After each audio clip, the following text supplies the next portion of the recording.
Hi friends, I hope you all are doing good. आज हम Hindu marriage act के अंदर डाइवोर्स कवर करेंगे, जो कि सेक्शन 13 से 15 तक दिया है। आप जानते ही होंगे डाइवोर्स होता क्या है। ये शादी के बाद कुछ ऐसे ग्राउंड होने से कि हस्बैंड एंड वाइफ साथ में रह नहीं पा रहे, वो तलाक ले लेते हैं, जिसके बाद उनकी शादी ख़त्म हो जाती है। लेकिन आप जानना चाहेंगे कि ओल्ड हिंदू लॉ के अंदर डाइवोर्स का कोई प्रोविज़न नहीं था, क्योंकि हमारे रिलीजन में ये माना जाता था कि शादी 7 जन्मों का बंधन है, इनडिसॉल्यूबल टाई है। इसलिए 1955 यानी इस एक्ट के आने के पहले अगर कस्टम से अलाउड नहीं है तो डाइवोर्स का कोई प्रोविज़न नहीं था।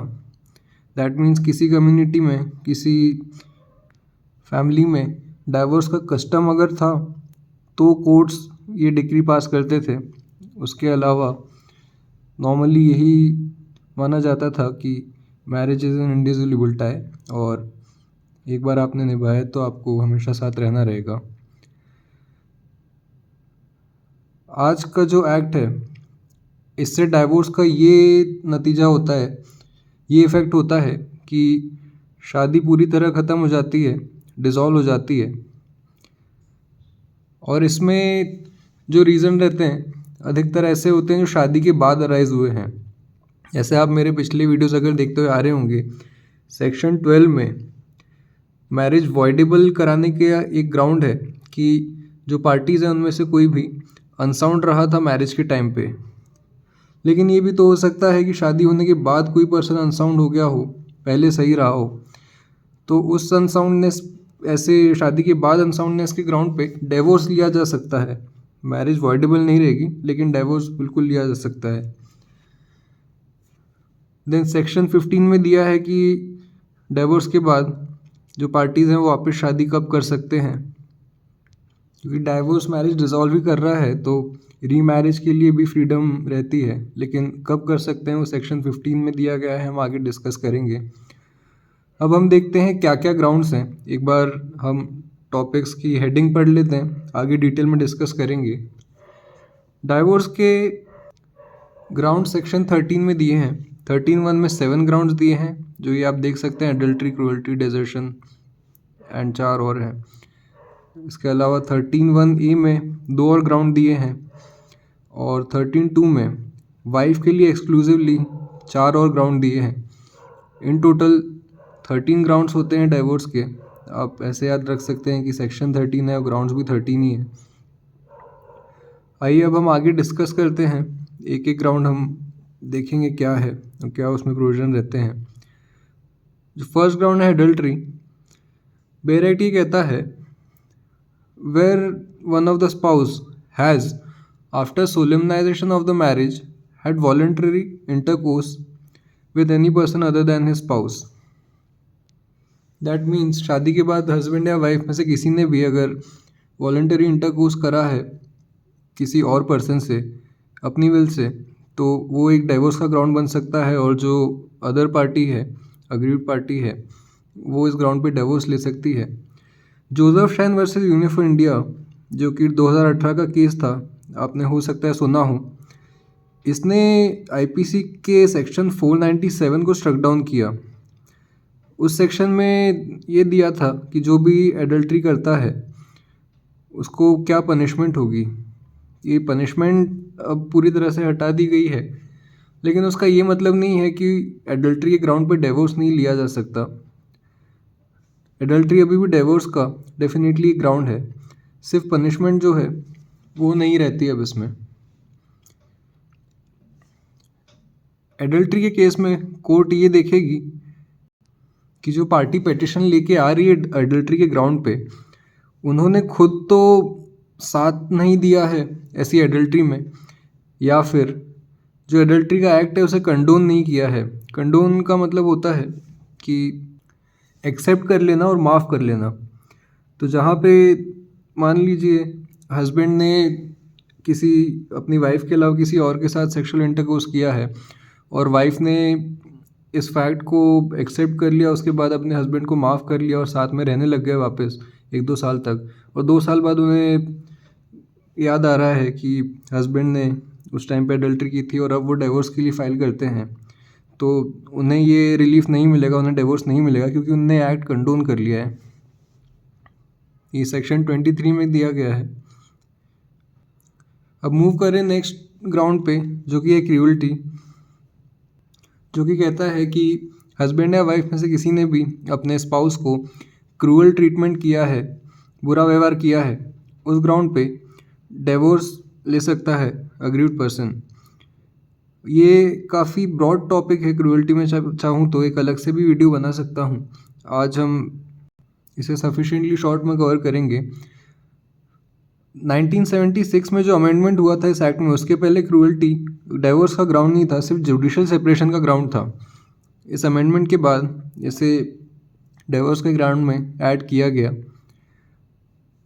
अब जो क्वेश्चन आता है कि क्रूअल्टी किस लेवल की होनी चाहिए, क्या डिग्री की होनी चाहिए, मतलब कितना क्रूअल व्यवहार कोर्ट देखेगा कि इस लाइन के ऊपर डिवोर्स का ग्राउंड बनेगा, या इस लाइन के नीचे कम क्रूअल्टी कोई छोटा सा एक्ट है जिसे डिवोर्स का ग्राउंड नहीं बनाया जा सकता। तो इसमें पहली बात तो स्टैट्यूट में अपने इस एक्ट में लिखा नहीं है। सेकेंडली, कोर्ट कभी इसकी एक पर्टिकुलर डेफिनेशन नहीं देता, क्योंकि हर केस के फैक्ट्स देखना ज़रूरी है। लेकिन ब्रॉडली एक्सेप्टेड लीगल मीनिंग है वो ये है कि इस लेवल का कंडक्ट होना चाहिए जिससे अदर पार्टी को डेंजर लगे, अपनी लाइफ, लिम्ब और हेल्थ, मतलब जान का खतरा, बॉडीली इंजरी का खतरा, हेल्थ जो कि मेंटल हेल्थ भी आता है और फिज़िकल हेल्थ आता ही है। तो क्रूअल्टी ऐसे किसी एक्ट को कहेंगे जो कि इन चीज़ों को हार्म कर रहा है, या फिर जिस पर्सन के साथ की गई है उसे ऐसा लगता है कि मेरी लाइफ, लिम्ब या हेल्थ से हार्म हो सकता है। ये ब्रॉडली एक्सेप्टेड लीगल डेफिनेशन है क्रूअल्टी की, लेकिन हर केस अपने फैक्ट पे ही देखा जाता है। दास्तानी वर्सेस दास्तानी एक लीडिंग केस लॉ रहा है जिसमें क्रूअल्टी पे कुछ पॉइंट्स बोले सुप्रीम कोर्ट ने। 1975 का केस है, उस टाइम पर क्रूअल्टी सिर्फ जुडिशियल सेपरेशन का ग्राउंड था।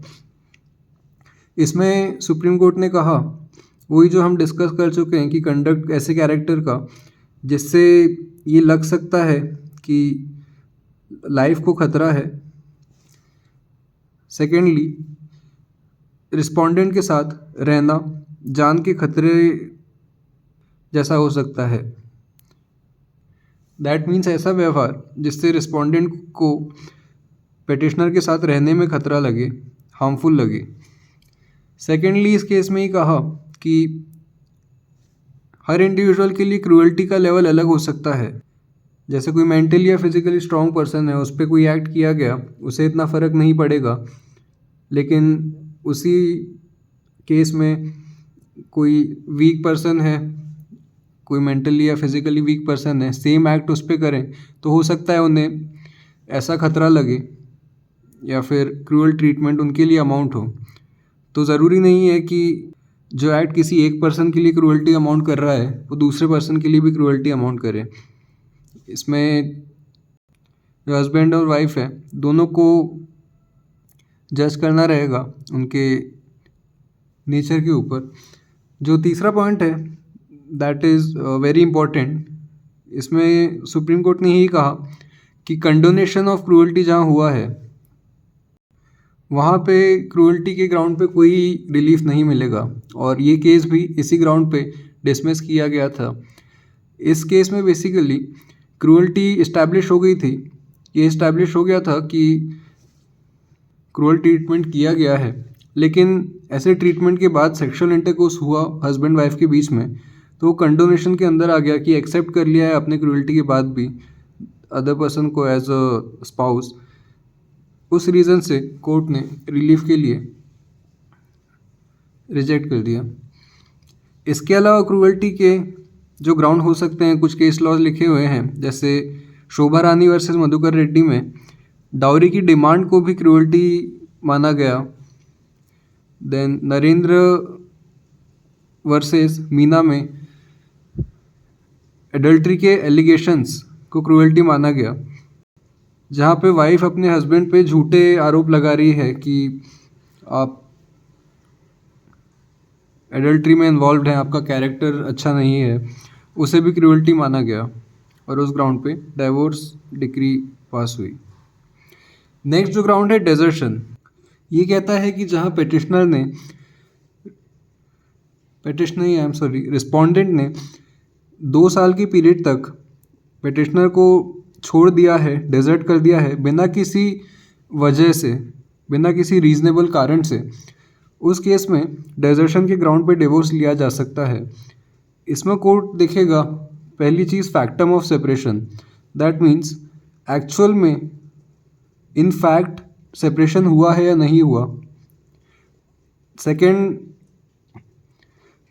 एनिमस डेसिडेंडी, दैट मीन्स इंटेंशन, और इंटेंशन ऐसा होना चाहिए जहाँ रिस्पोंडेंट ने सोच लिया है कि परमानेंटली ही मैरिज टाई ख़त्म करना है, परमानेंटली ही साथ रहना बंद करना है, और ये दोनों चीज़ें पूरे 2 साल के पीरियड में कंटिन्यूसली होनी चाहिए।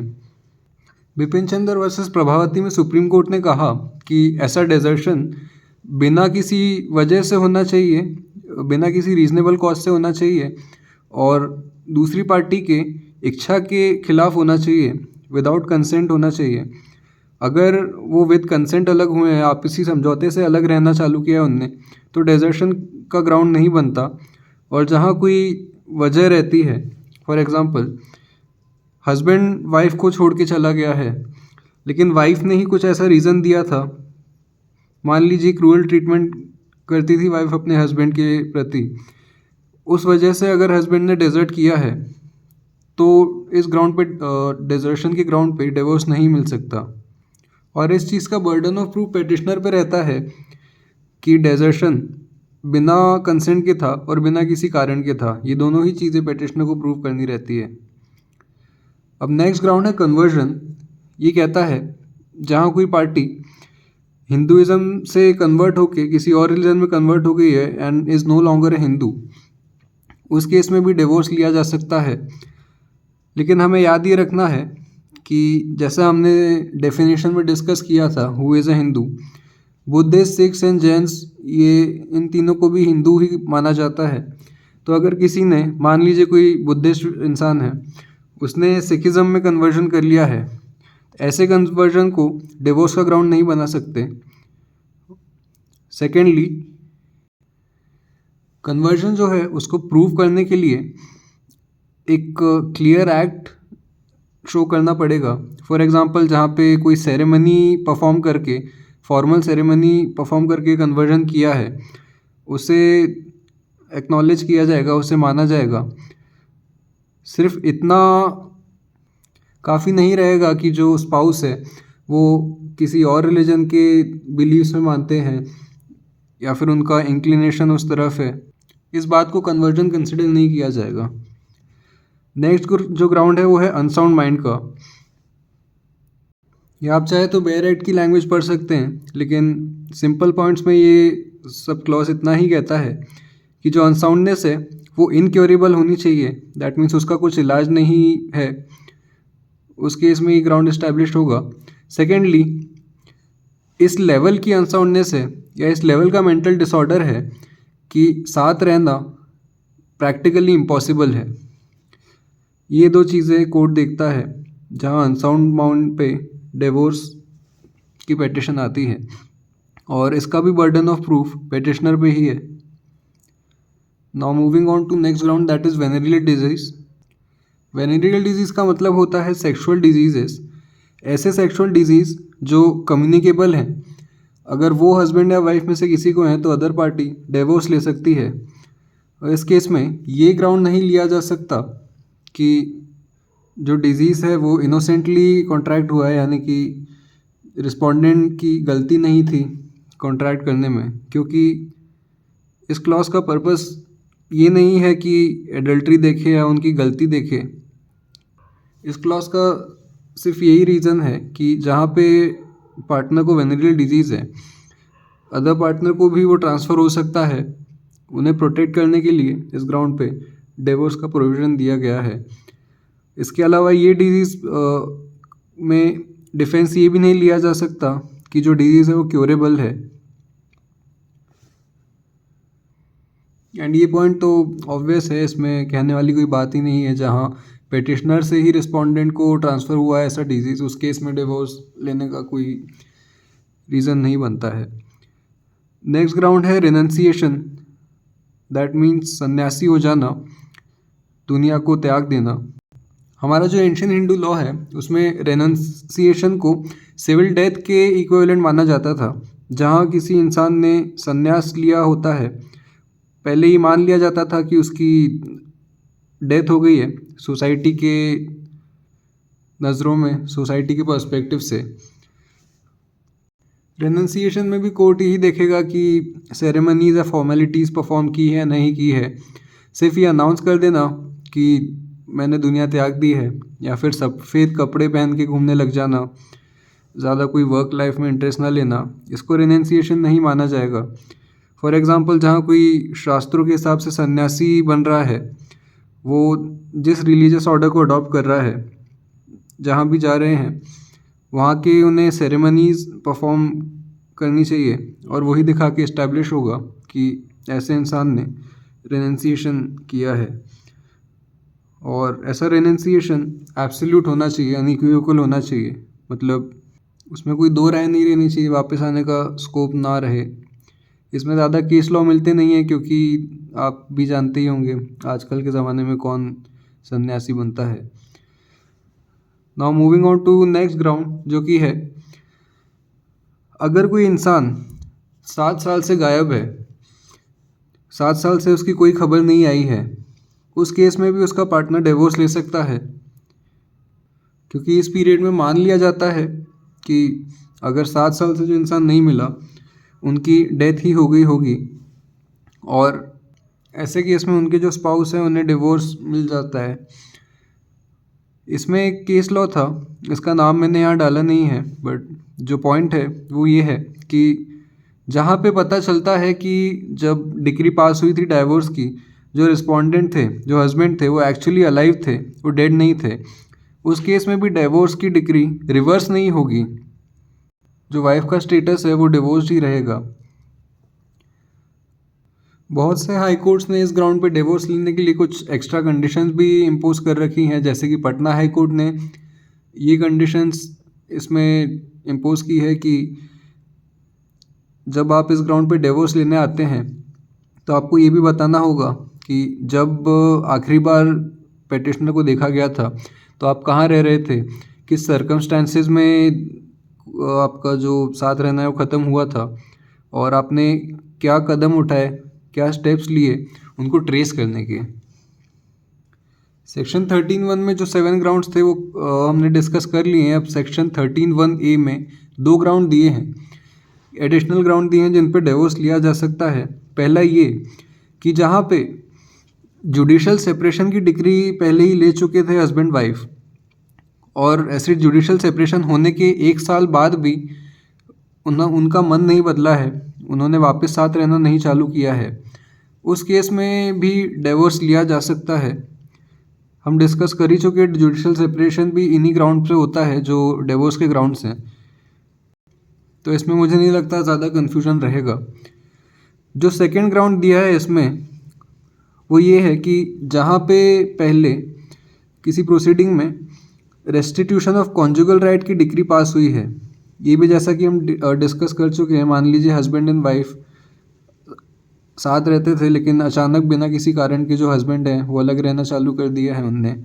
ऐसे केस में वाइफ अगर कोर्ट से डिग्री प्राप्त कर लेती है, कोर्ट हस्बैंड को ऑर्डर कर देता है कि आप साथ में रहें, और ऐसा ऑर्डर पास होने के भी 1 साल बाद तक जो हस्बैंड है वो वापस नहीं आते, ऐसे केस में दोनों में से कोई एक पार्टी डिवोर्स ले सकती है। ये धर्मेंद्र कुमार वर्सेस उषा कुमार में सुप्रीम कोर्ट का जजमेंट था कि जहाँ पे वो पर्सन डाइवोर्स सीक कर रहा है इस सेक्शन में जिसके खिलाफ रेस्टिट्यूशन ऑफ कॉन्जुगल राइट की डिग्री पास हुई थी, वो भी एंटाइटल्ड है डिवोर्स के लिए। इट इज़ नॉट इम्पॉर्टेंट कि पिछली डिक्री में अग्रीव्ड पार्टी थी वो ही डाइवोर्स के लिए अप्लाई कर सकते हैं।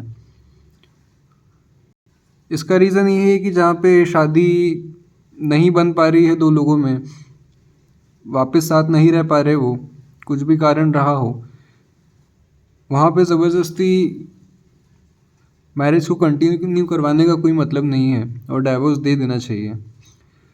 अब जो सेक्शन 13(2) है, इसमें वाइफ के लिए एक्सक्लूसिवली 4 ग्राउंड दिए हैं।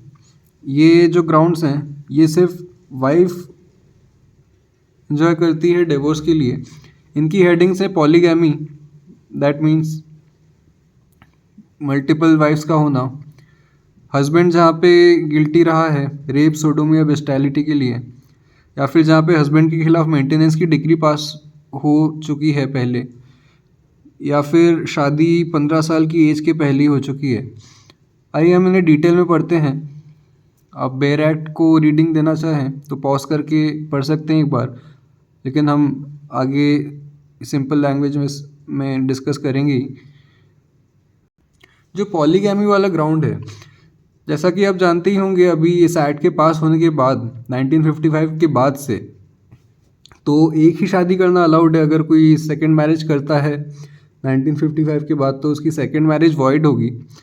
ये ग्राउंड उन वाइफ्स के लिए है जिनकी शादी 1955 के पहले हुई है और जो उनके हस्बैंड हैं उन्होंने दूसरी शादी कर ली है, या फिर जब उनकी शादी हुई थी हस्बैंड की ऑलरेडी एक वाइफ थी। दैट मीन्स जो पहली या दूसरी या तीसरी, तीनों में से कोई भी बीवी, कोई भी वाइफ इस ग्राउंड पे डिवोर्स ले सकती है। ज़रूरी नहीं है कि किसी को प्रेफरेंस दिया जाएगा, बस इसमें यही कंडीशन है कि जो अदर वाइफ है, अदर वाइफ्स हैं हस्बैंड की, वो जब पिटिशन लाई गई है उस टाइम पे अलाइव हैं।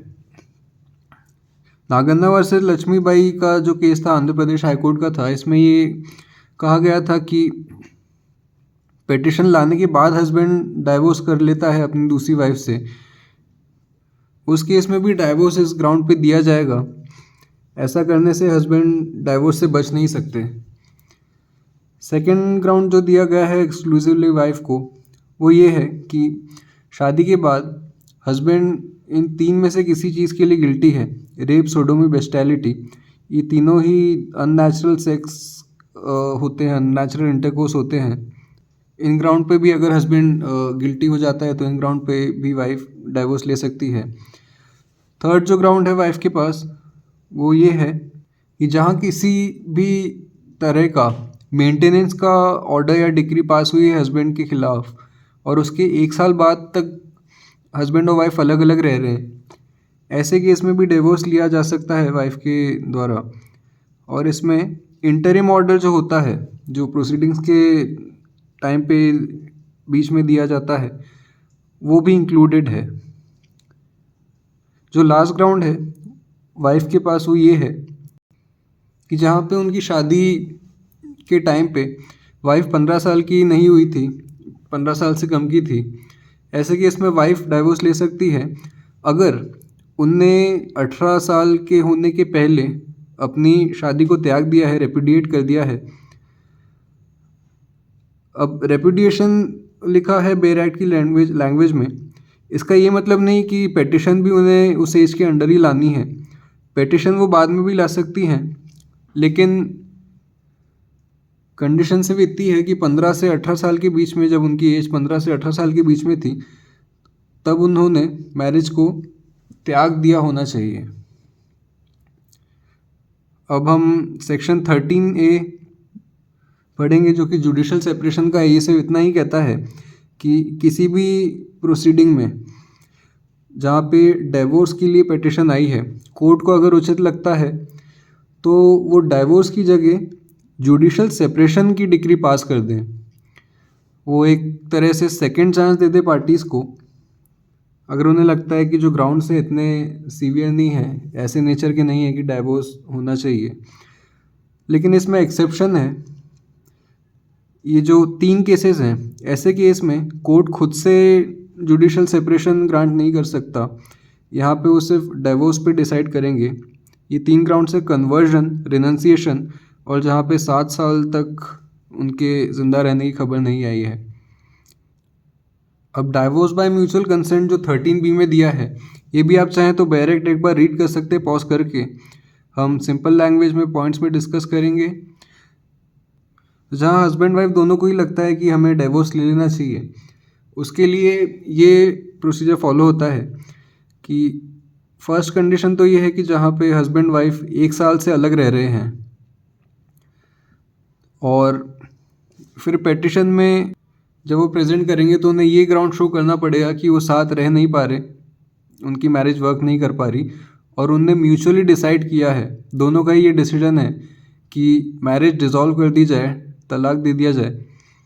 तो वो साथ में पेटिशन लेके आएंगे ये तीनों कंडीशंस फुलफिल करते हुए, और उस पेटिशन लाने के 6 महीने बाद मोशन करेंगे कि उनकी शादी डिसॉल्व कर दी जाए, उन्हें डिवोर्स दे दिया जाए।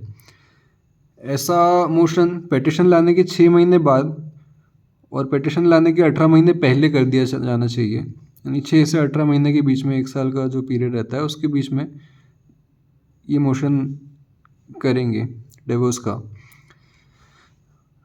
रूपा अशोक हुर्रा वर्सेस अशोक हुर्रा में सुप्रीम कोर्ट ने कहा था कि जो कंसेंट है, दैट मीन्स जहाँ हस्बैंड एंड वाइफ दोनों ने डिसाइड किया है, उन दोनों की कंसेंट प्रोसीडिंग ख़त्म होने तक रहनी चाहिए।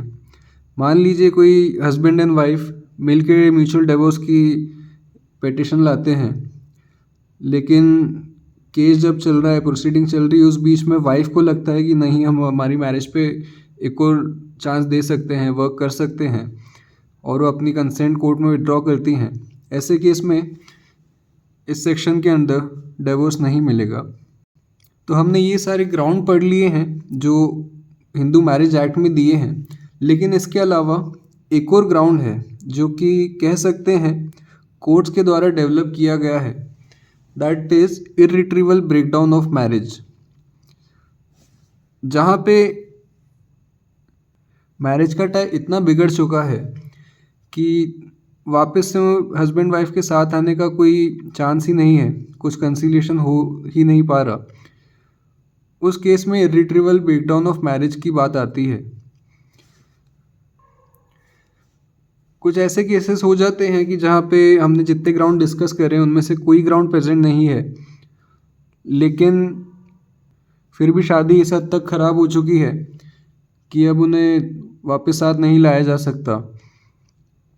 यहाँ पे ये देखा जाता है कोर्ट में कि शादी प्रैक्टिकली नॉन एग्जिस्टेंट है, एक तरह से शादी का बंधन ख़त्म ही हो चुका है।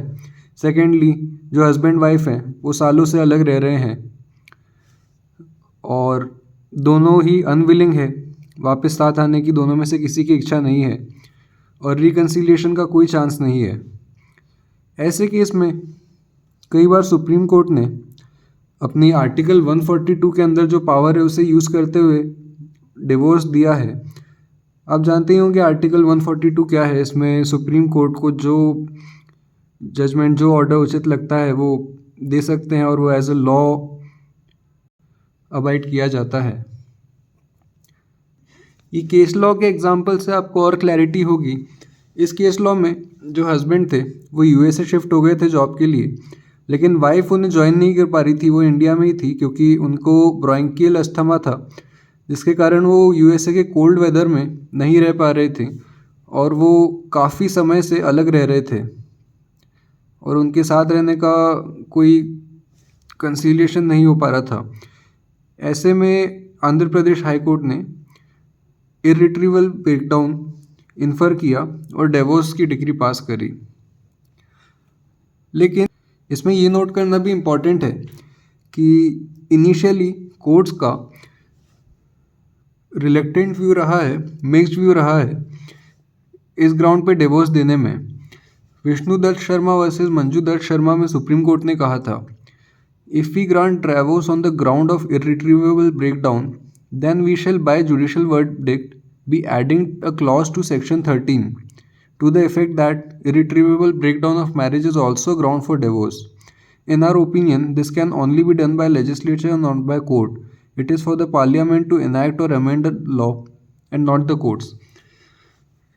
सुप्रीम कोर्ट ने यही कहा कि अगर हम इस ग्राउंड पे डिवोर्स देते हैं तो हम एक नया ग्राउंड जोड़ रहे हैं डिवोर्स के लिए, और एक तरह से हम कानून बना रहे हैं, लेकिन कानून बनाना हमारे हाथ में नहीं है, ये पार्लियामेंट के हाथ में है। तो इसलिए ही कोर्ट हमेशा बहुत केयरफुल रहता है। बहुत ही लिमिटेड केसेस हैं जहाँ पे इनग्रेव जस्टिस हो जाएगी अगर डिवोर्स नहीं दिया जाए। ऐसे केस में ही इस ग्राउंड पे डिवोर्स की डिक्री पास करता है। Now moving out to section 14 जो कहता है कि किसी भी शादी के 1 साल के अंदर डिवोर्स की पिटीशन एंटरटेन नहीं की जाएगी। इसे हम सिंपली पढ़े तो इट ओनली सेज कि कोई भी शादी जिसको 1 साल कंप्लीट नहीं हुआ है उसके डिवोर्स की डिक्री कोई कोर्ट एंटरटेन नहीं करेगा। कोई कोर्ट उसके डिवोर्स के लिए प्रोसीडिंग्स टेकअप नहीं करेगा अनलेस यहाँ पे कुछ एक्सेप्शन दिए हुए हैं। उन केसेस में ये 1 ईयर का जो स्टैट्यूटरी लिमिट है वो वेव ऑफ कर दी जाएगी। जहाँ पे एक्सेप्शनल हार्डशिप है पिटिशनर के ऊपर, दैट मीन्स कुछ बहुत ही सीरियस ग्राउंड्स हैं,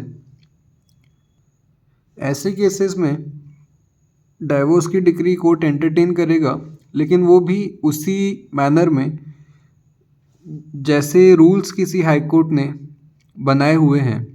फॉर एग्ज़ाम्पल हम अगर मध्य प्रदेश की बात करें, यहाँ पे एमपी हाई कोर्ट है, उसने डेफिनेटली इस सेक्शन में कुछ रूल्स बनाए होंगे कि शादी के 1 साल के अंदर डिवोर्स की कोई पिटिशन आती है तो उसमें क्या रूल्स और प्रोसीजर फॉलो होना चाहिए। उस रूल्स के अकॉर्डिंग्स में एप्लीकेशन होनी चाहिए और एक्सेप्शनल हार्डशिप होनी चाहिए। अब इसके बाद कोर्ट ये देखेगा कि जो परमिशन ली गई है 1 साल के अंदर ही डिवोर्स लेने की, वो किसी मिसरिप्रेजेंटेशन या किसी कंसीलमेंट से तो नहीं ली है, यानी कि कोई धोखा तो नहीं था, कुछ गलत तो नहीं कहा गया है उस पिटिशन में। और डिक्री देते टाइम, डिवोर्स की डिक्री देते टाइम ऐसे केस में कोर्ट ये भी देखेगा कि मैरिज के कोई चिल्ड्रन हैं, हस्बैंड वाइफ के कोई चिल्ड्रन हुए हैं, उनको भी ध्यान में रखेगा और ये भी कोशिश करेगा कि रिकन्सिलिएशन की प्रोबेबिलिटी है या नहीं है, उन्हें वापस साथ लाया जा सकता है, नहीं लाया जा सकता। इन सब बातों पे सेटिस्फाई होने के बाद कोर्ट चाहे तो डिवोर्स की डिग्री तो दे ही सकता है, लेकिन उसके अलावा डिवोर्स की डिग्री कंडीशनल भी दे सकता है इस कंडीशन पे कि जो डिग्री है वो शादी के 1 साल बाद से ही ऑपरेट हो। फॉर एग्ज़ाम्पल शादी के 9 महीने बाद कोई पिटिशन का डिसीजन आया है तो कोर्ट को उचित लगता है वो ये कंडीशन इम्पोज कर सकता है कि आज से 3 महीने बाद, ताकि शादी के 1 साल पूरे हो जाएं, तब से वो डिवोर्स की डिग्री ऑपरेशनल रहेगी, या फिर डिसमिस कर सकता है। ये 3 रास्ते रहते हैं इस केस में। देन सेक्शन 15 बात करता है कि डिवोर्स के बाद वापस शादी कब कर सकते हैं हस्बैंड वाइफ, कब से वो फ्री हो जाते हैं। आप जानते ही होंगे कि हर ऑर्डर से अपील का राइट तो रहता ही है। लोअर कोर्ट से हाई कोर्ट आप जा सकते हैं अपील करके, वहाँ से आप सुप्रीम कोर्ट भी जा सकते हैं उसी ऑर्डर के अपील में, ऑर्डर रिवर्स करवाने के लिए। तो जहाँ भी डिवोर्स की डिक्री पास हुई है, जो हस्बैंड और वाइफ हैं वापस शादी तब कर सकते हैं जब या तो राइट ऑफ अपील नहीं दिया गया है उस डिक्री में, अपील का कोई स्कोप ही नहीं है, या फिर अपील का जहाँ पे अधिकार है, जहाँ स्कोप है अपील का, उस अपील का टाइम निकल गया है। फॉर एग्ज़ाम्पल कोर्ट ने डिवोर्स की डिक्री पास करी और उसमें 90 डेज़ का टाइम दिया कि 90 डेज़ के अंदर चाहें तो आप हाई कोर्ट में अपील कर सकते हैं, लेकिन 90 दिन बीत चुके हैं और अभी तक कुछ अपील हुई नहीं है, तब भी जो हस्बैंड वाइफ है वो दूसरी शादी कर सकते हैं। या फिर जहाँ अपील का राइट था और अपील की भी गई लेकिन उसे डिसमिस कर दिया गया, तो उस डिसमिसल के बाद शादी वापस से कर सकते हैं। और हस्बैंड वाइफ के पास ये राइट भी है कि वो चाहें तो वापस से एक दूसरे से ही शादी कर लें, इसमें कोई ऐसा कोई लॉ नहीं है जो उन्हें इससे रोकता है। लेकिन इस सेक्शन को नहीं फॉलो करने पे क्या होगा, जैसे यहाँ पे लिखा है कि ये टाइम बीत जाने के बाद it shall be lawful for either party to marry again. इसका आउटकम ये होगा कि अगर इसको फॉलो नहीं किया गया है तो रिस्क रहेगी, उनकी जो दूसरी शादी है वो वॉइड होने का रिस्क तो रहेगा ही। क्योंकि मान लीजिए आपका डाइवोर्स हो गया, आपने 5-10 दिन बाद ही रीमैरी कर ली, दूसरी शादी कर ली, और अपील करके जो आपकी अर्लियर मैरिज थी वो डिवोर्स की डिक्री सेट असाइड हो गई है, मतलब पुरानी मैरिज वापस से आपकी अलाइव हो गई, तो जो आपने सेकंड मैरिज करी थी वो वॉइड हो जाएगी बिकॉज दैट इज़ बायगैमी। उसके अलावा कुछ केसेस ऐसे भी रहे हैं जहाँ पे इस डिक्री को नॉन कंप्लायंस पे कंटेम्प्ट ऑफ कोर्ट पे चार्ज किया है कोर्ट ने, और इम्प्रिजनमेंट भी इम्पोज किया है, फ़ाइन भी इम्पोज किया है। और एक केस में तो कोर्ट ने इस डिक्री के नॉन कंप्लायंस पे परमानेंट एलुमनी भी वाइफ को डायरेक्ट की है, मेंटेनेंस होता है वो परमानेंट मेंटेनेंस डायरेक्ट करवाया है वाइफ को। तो ये था हमारा वीडियो। आज हमने डिवोर्स में डिस्कस किया, ग्राउंड्स डिस्कस करे सेक्शन 13, 13(1), 13(1)(a), 13(2) में 13 ग्राउंड्स हमने डिस्कस करे। इसके अलावा इर्रिट्रीवेबल ब्रेकडाउन डिस्कस किया जो कि जुडिशली डेवलप्ड है। देन जुडिशल सेपरेशन देखा सेक्शन 13(a) में। डाइवोर्स बाय म्यूचुअल कंसेंट देखा 13(b) में। देन 1 ईयर वाला प्रोविजन देखा that no divorce decree to be no divorce petition to be entertain within 1 year of marriage section 14 में। और remarriage कि parties कब वापस से शादी कर सकती हैं डिवोर्स होने के बाद सेक्शन 15 में। So this was all in divorce. थोड़ा लंबा वीडियो हो गया क्योंकि टॉपिक मैंने एक बार में ही कवर किया है। आई होप आपको समझ आया होगा। Thanks for watching. Good bye.